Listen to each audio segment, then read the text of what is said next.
Welcome back kuri StorytellerRwanda. Nishimiye kongera kugirana ibihe byiza namwe.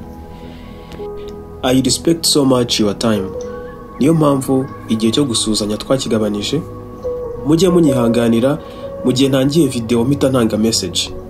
Abari kugira ngo dukoreshe igihe dufite neza. Welcome to StorytellerRwanda, your channel, your destination.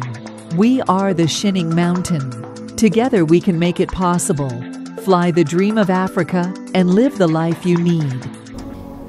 Today we are in America, United States of America.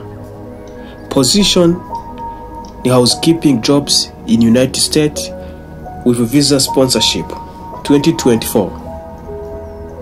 Application kuri no job ni muri uku kwezi kwa karindwi. Niba uri gushakisha akazi muri Leta Zunze Ubumwe za Amerika kandi ako kazi ushaka kakaba gafite visa sponsorship, ino housekeeping jobs yaba ari amahitamo meza kuri wowe, kuko hari different type of housekeeping jobs ziri available muri uku kwezi ndetse no mu kwezi gutaha. Aho ni nko mu mahotel, guest house ndetse no mu ma hospital. Ikintu kiri interested cyane kuri kano kazi ngiye kukurangira nuko udasabwa degree kugira ngo ubashe kubona kano kazi ka housekeeping. Muri no video ndi bukwereke uko wabona kano kazi mu buryo bworoshye, ko wakora application. Benshi muri mwe mwakomeje kumbwira ko gukora application bibagora cyane. Kuri no position ndakora uko nshoboye mbereke uko wakwikorera application kugeza wohereje CV yawe ikagera kuri team ya recruitment kuba HRs. Hejuru y'ibyo ndi bunaguhe email ushobora gukoresha wohereza CV yawe, nguhe na contact ushobora guhamagara mu gihe ukeneye ubusobanuro bwisumbuyeho burenze ubunaguhaye. Then ndakwereka benefit z'aka kazi, requirement ndetse n'izindi details ushobora gukenera before yuko utangira application yawe. So let's go. Iby'ingenzi wamenya kuri kano kazi nuko gaherereye muri United States of America. Job title ni housekeeping. Experience hano urasabwa umwaka umwe kugira ngo ube qualified kuri kano kazi ka housekeeping kari gutangwa. Kuri mwebwe mujya mugira impungenge kubijyanye n'imyaka, age limit, ahangaha nta limite y'imyaka. Mwese bitewe n'imyaka mufite mwemerewe kuba mwakora application. Hano tugiye kuri type of housekeeping jobs ziboneka muri Amerika. Akenshi bitandukanira kuri environment, responsibilities cyangwa se duties, inshingano uzakora, aho zizakorerwa n'ibyo uzakora. Tumwe muri two hari utwo mu mahotel, work in hotel cleaning, working in hospital, housework, commercial cleaning work. Nko kuri work in hotel cleaning, inshingano ziba zirimo akenshi zibanda ku bijyanye n'isuku yo mu byumba, hakazamo na public areas. Naho ku bijyanye na working in hospital ho ubukorera kwa muganga, ukeneye kwita ku isuku y'aho abarwayi baherereye, haba imbere ndetse n'inyuma y'ibitaro. Naho housework yo nukwita kuri house z'abantu ku giti cyabo, amazu y'abantu ku giti cyabo ndetse n'ama apartments. Mu gihe commercial cleaning work yo yibanda gukora isuku abantu bakorera mu ma stores, business houses, gusukura ama floors ndetse n'ama toilet. Twihuse kuri requirement, ibyo usabwa kuba ufite. In general, ku muntu wifuza uno mwanya housekeeping agomba kuba yujuje zino qualification. Iya mbere, high school diploma or equivalent, kuba yarangije byibuze amashuri yisumbuye. Kabiri, ability to follow orders and work independently. Good communication and interpersonal skills. Physical stamina and capacity to strengthen heavy object. Ikindi no kuba uri vigilant kandi witonda mu byo ukora byose. And ability to work in a fast-paced environment. Ku bantu mufite experience y'umwaka umwe muri housekeeping, mufite amahirwe menshi kuko bavuze ko byibuze 1 year of experience. Ariko ku batanayifite mwemerewe kuba mwako applyinga kuri no position. Mu Kinyarwanda niho bavuga ngo ntukiyime ukwimahari. So niba udafite experience muri housekeeping ariko ukaba ufiteho knowledge runaka, ukaba ufite ubushake bwo kuyikora, wako applyinga kuko nawe urabyemerewe. Amahirwe yawe ashobora kuba yangaye. Muri duties ufite harimo gucleaning ibyumba, cleaning rooms, washing clothes, kuba wagufura imyenda ndetse n'ibindi bijyanye n'amasuku. Being active and working for long hours, kuba uri umuntu uri active kandi witege gukora amasaha menshi. Making the residents happy, gutanga ibyishimo muri environment ukoreramo nabyo biri mu nshingano zawe.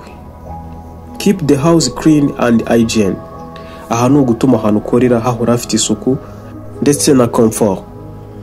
Abantu benshi bashakisha tuno tuzi dufite visa sponsorship banyuze kuri website z'ama companies cyangwa se social networks like Indeed, LinkedIn n'izindi. Ariko mwebwe ntago uri ubagore kuko ndabaha link muri video description ikugeza kuri no position aho uri buklike ugatangira gukora application yawe mu buryo bukoroheye.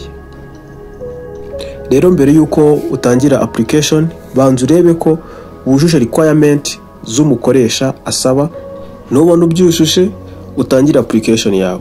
Abenshi mu bakoresha bakunze gutanga visa sponsorship cyane cyane nka H1B visa cyangwa G1 visa. Izi position zose mbaha ushaka kuza applyinga wibereye mu rugo bitagusabye gushaka undi muntu wari wese ngagufashe. Ufite laptop yawe irimo internet ushobora gukora application yawe. Ufite telefone yawe irimo internet, smartphone, ushobora gukora application yawe. Cover letter ndetse na resume yawe bigomba kuba bimeze neza. Ntiwibagirwe na qualification zawe, training wagiye ukora ndetse n'ama experience, byose bikajyanirana na letter na resume.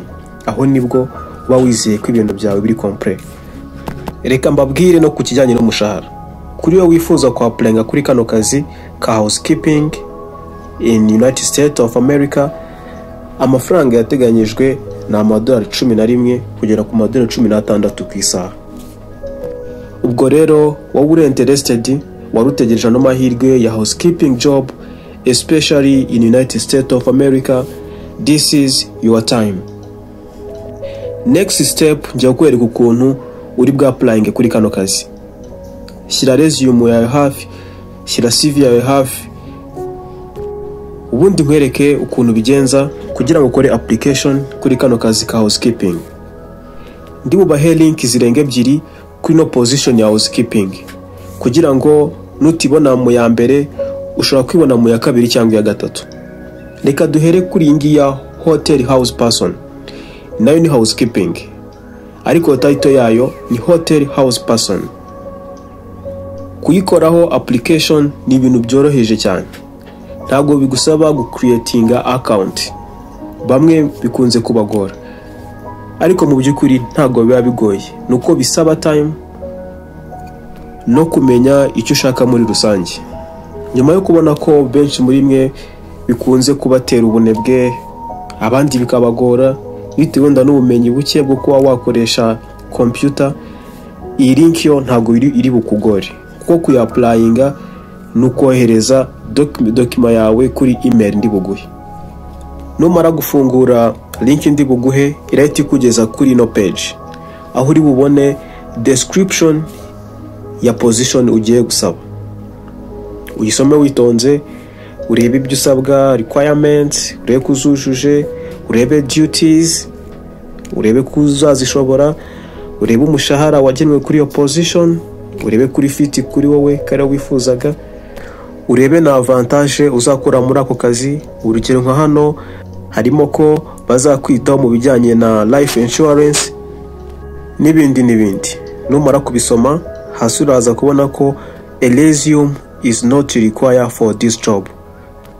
Then hasi urahabona email hr@tikasino.com, ufate complete application yawe uyohereze kuri ino email nguhaye.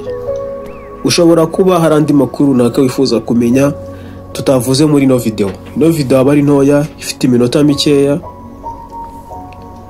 Wahamagara izi nimero ziri hano hejuru: 1-800-22-70-77, 1-651-38-5-29-27.